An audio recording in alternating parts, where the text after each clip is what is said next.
In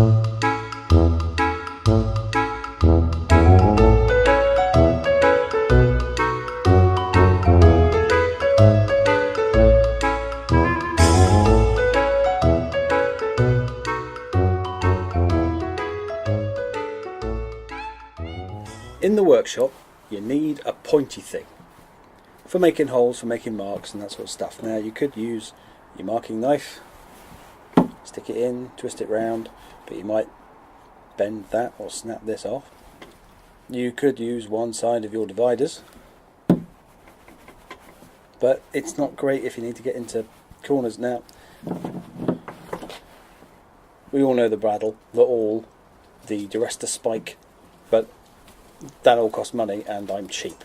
I'm going to make my own. All I need is a bit of metal.